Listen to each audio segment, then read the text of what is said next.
Bismillahirrahmanirrahim. Assalamualaikum warahmatullahi wabarakatuh. Hai adik-adikku yang soleh dan solehah, bagaimana kabarnya? Semoga semuanya tetap sehat dan tetap semangat ya. Sebelum mulai, mari kita berdoa terlebih dahulu. Bismillahirrahmanirrahim. Rabbi zidni ilman warzuqni fahman.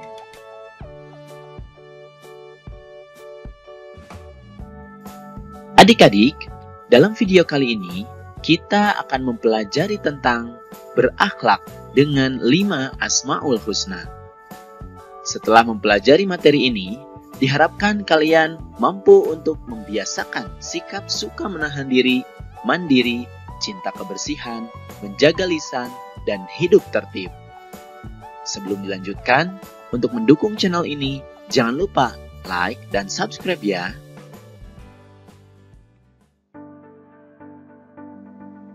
Adik-adik, dalam suatu riwayat, Rasulullah Shallallahu Alaihi Wasallam bersabda, "Latihlah diri kalian berakhlak dengan akhlak atau sifat-sifat Allah."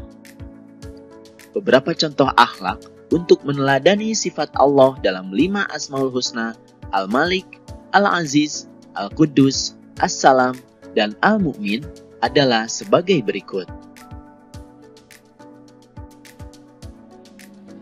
Pernahkah kalian mengalami peristiwa seperti pada gambar ini?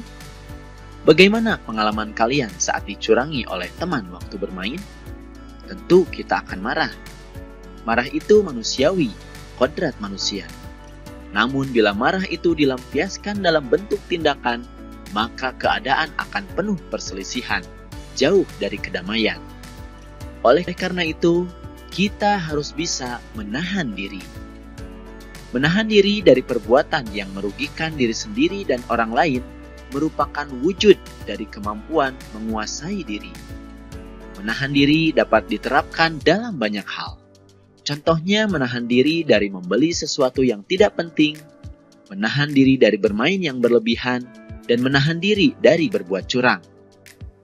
Menahan diri adalah sebagian dari akhlak yang meneladani Asmaul Husna, Al-Malik yang Maharaja, dan menguasai segala sesuatu. Ini adalah cerminan dari kemampuan menguasai diri ketika hendak berbuat yang buruk atau merugikan orang lain.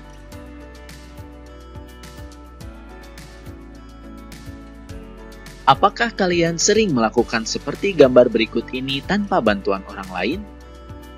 Ini adalah ciri anak yang mandiri.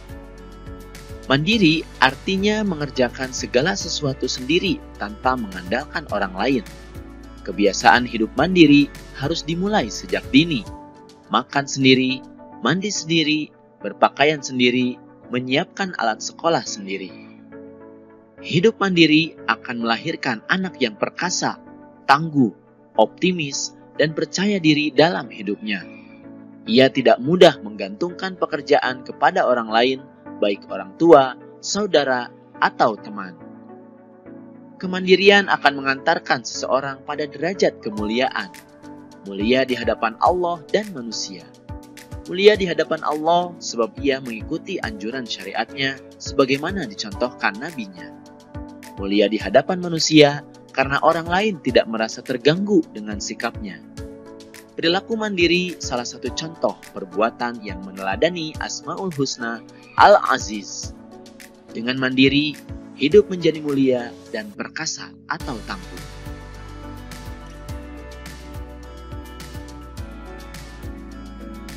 Apakah setiap hari kalian selalu melaksanakan sholat? Sebelumnya tentu kalian harus menjaga kebersihan badan, pakaian, maupun tempat sholat. Oleh karenanya, kita harus cinta kebersihan. Fitrah manusia adalah menyukai keindahan dan kebersihan. Mencintai kebersihan diajarkan oleh agama Islam. Nabi Muhammad SAW bersabda bahwa kebersihan adalah sebagian dari iman.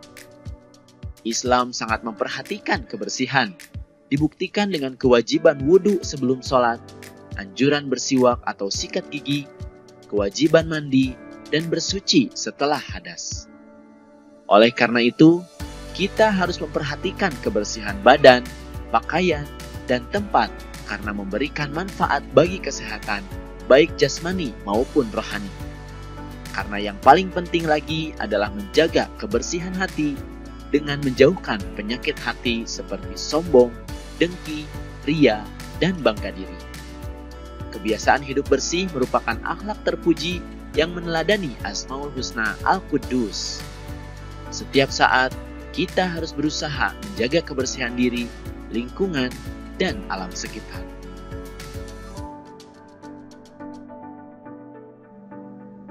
Pernahkah kalian merasakan bahagia sebab kata-kata santun dari temanmu? Atau pernahkah kalian sakit hati karena kata-kata temanmu pula? Demikianlah manfaat dan bahaya lisan.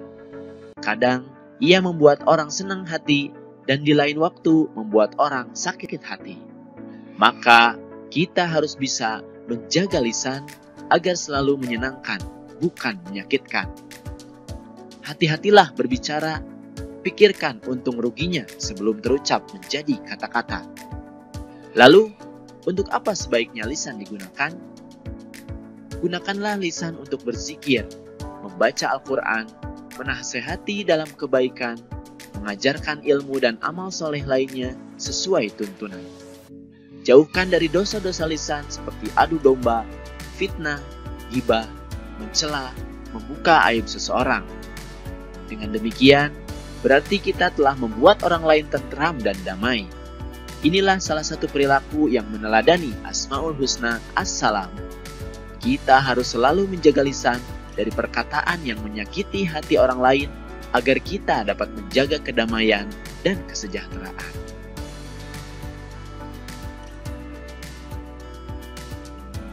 Bagaimana rasanya dikala ada anak berbuat gaduh saat sholat berjamaah?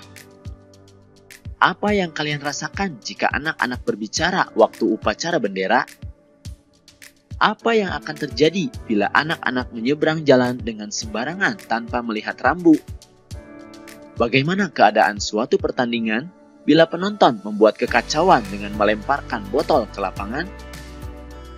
Suasana tidak aman, takut, dan marah akan meliputi suasana batin setiap orang jika ketertiban tak diindahkan. Untuk itu, kita harus terbiasa hidup tertib. Kepatuhan pada aturan harus dibiasakan, dimanapun kita berada dan kapanpun waktunya. Ketika kalian berada di rumah, sekolah, masjid, atau tempat lainnya, maka ikutilah aturan. Inilah kunci mewujudkan rasa aman di tengah masyarakat. Mengikuti aturan inilah yang disebut tertib. Hal ini merupakan salah satu teladan dari Asmaul Husna Al-Mu'min. Menciptakan ketertiban sehingga membuat orang lain merasa aman. Alhamdulillahirabbil alamin. Materinya sudah selesai. Semoga sekarang kalian sudah mampu membiasakan diri untuk menahan diri, mandiri, cinta kebersihan, menjaga lisan, dan hidup tertib. Jangan lupa untuk like dan subscribe channel ini. Terima kasih atas perhatiannya dan mohon maaf jika ada kesalahan. Billahi taufik wal hidayah. Wassalamualaikum warahmatullahi wabarakatuh. Sampai jumpa di video berikutnya.